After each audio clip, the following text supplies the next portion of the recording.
네, 녹화 시작됐습니다. 자, 이제 마사지 거고요. 양쪽으로 고개 들지 마시고 양쪽 무릎만 굽혀보세요. 무릎.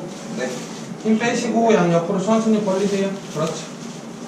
그러고 계세요. 잠깐만. 위에 못 풀어도 시작해요.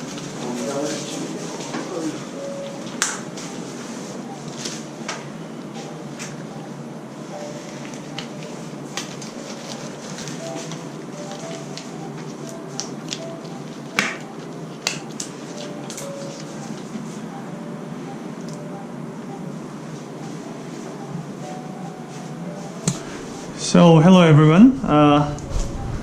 Today we're gonna have a subcoronal approach IPP inflatable penile procedure into local anesthesia. The first part is how I do the local anesthesia. I usually start with the pudendal block. My name is Dr. Ernesto Gerial Jr. and I'm a practicing urologist from the Philippines. I'm actually involved in 5 hospitals in the Philippines, but my 2 major hospitals are, it's a government hospital, it's called the National Kidney and Transplant Institute, and one of the modern and well-equipped hospital in the Philippines is called the St. Luke's Medical Center. I'm Dr. Baloloy. I came from the Philippines, and I'm a vascular surgeon subspecialized in transplantation. My hospital is the National Kidney and Transplant Institute and Makati Medical Center. Well, there came a point in our practice that we need to look for something which we can offer our patients who needs help, particularly patients with erectile dysfunctions. We encounter patients with this problem, especially those who underwent prostatectomy and also patients who underwent transplants. So it came to a point where patients would ask for some help, and medicines only offers a little. So there must be something more. And so someone told me that here in Korea, they're doing a lot of these cases, and there are good doctors here who does it. So we took the opportunity to come and visit and see how they do it here in Korea. In the Philippines, I think there's no data yet that will tell us how much or how many are needing this procedure. But I think we can tell somehow by the number of patients looking for medical remedy. More or less, you can surmise the number of patients probably needing this procedure. And aside from that, of course, not all of those under medical regimen will be needing this procedure, but maybe a portion of that. I had one opportunity sometime 2 years ago in 2016 with the same purpose of having to be exposed in penile implant. And I was able to go to Qatar in one of the big hospitals there. The government hospital is called the Hamad Hospital. But unfortunately, for some reasons, I was not able to see too much cases there. So I was only able to see 2, but it was not as in-depth as what I had seen here.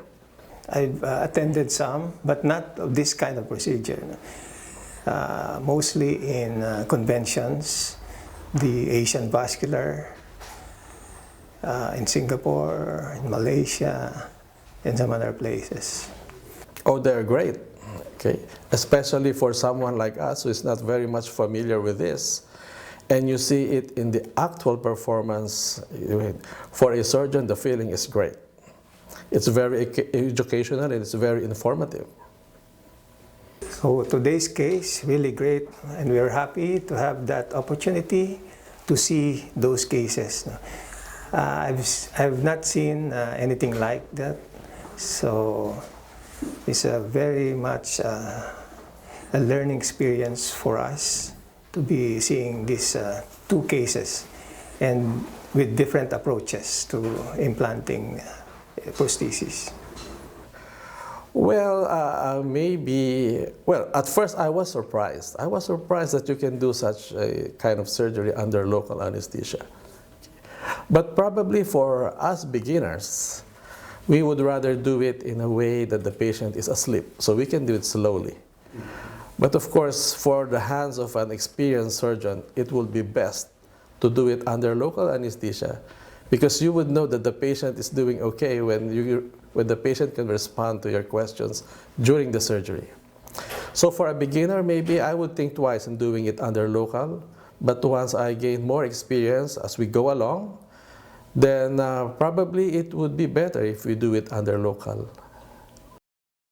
Two things, subcoronal approach and the local anesthesia. These two are what I want to tell them, but ultimately what I want to tell them is there's a whole lot of different patient characteristics. So we surgeons should be able to adapt every single case with a proper method.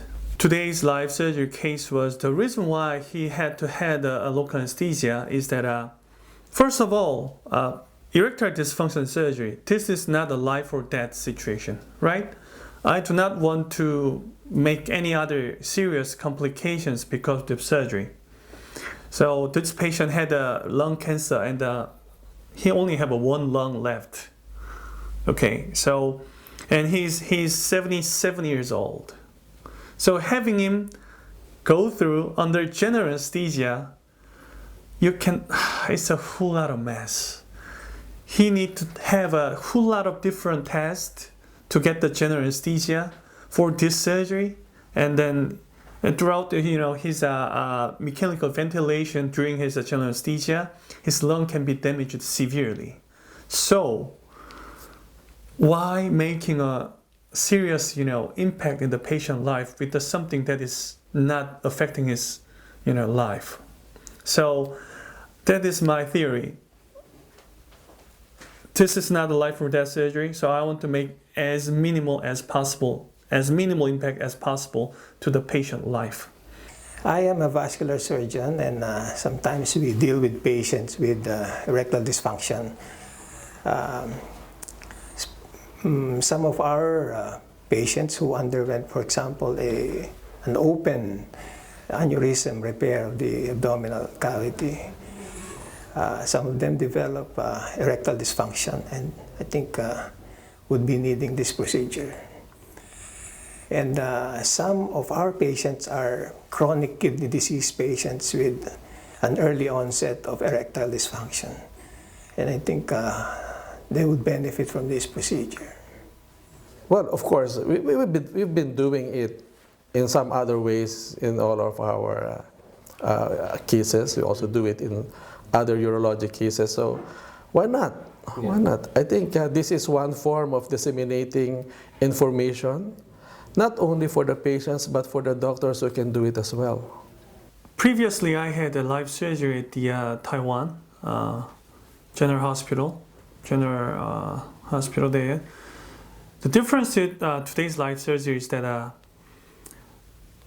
my center is just doing the perineal prostate surgery, so it is really well equipped and well prepared. All my staffs are well trained, so I really do not have to think about other things than surgery. So, but when I was doing the live surgery in Taiwan, it was a good experience because there was nothing ready, I'll say, because they aren't doing the general surgery, and they are a good staff, but still nothing was prepared well.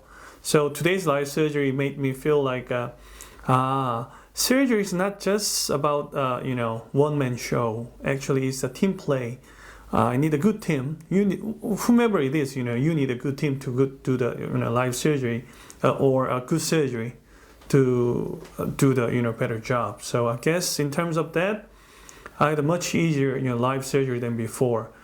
But as the patient was a little bit pretty sensitive to the pain, that was a little unexpected point. So that gave me a little difficulties though. Yeah, that would be great because we've been part of like a procedure like this.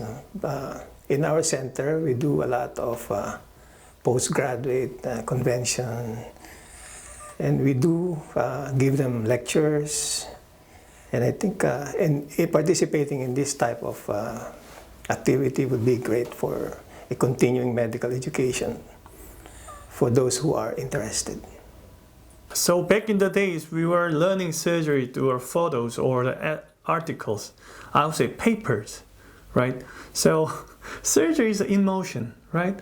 Every single step, even though you take photos, you cannot imagine the steps in between. But by showing it through a video at the same time, you can explain, you can add your voice there. You can explain why this is going on, why this is important, or how long it takes. So actually, it is not the best form, I would say. The best way to learn the surgery is be at the OR with the surgeon. But still, showing them through a video is by far one of the most efficient way, I would say. One of the most transferable method of doing transferring our knowledge. So the trainees can at the same time. The difficulties with the actual live surgery at the OR, you cannot rewind it. You can only do it in your brain. But in the videos like this, you can watch it several times. You can ask the original surgeon why he did it like this or that, and you can, image train yourself several times with the video. So the benefits of the live surgery, the first one is by far the most efficient way to transfer the surgical knowledge. The second, they can view it several times with several explanations. So I think that's the reason why we do the live surgery videos like this.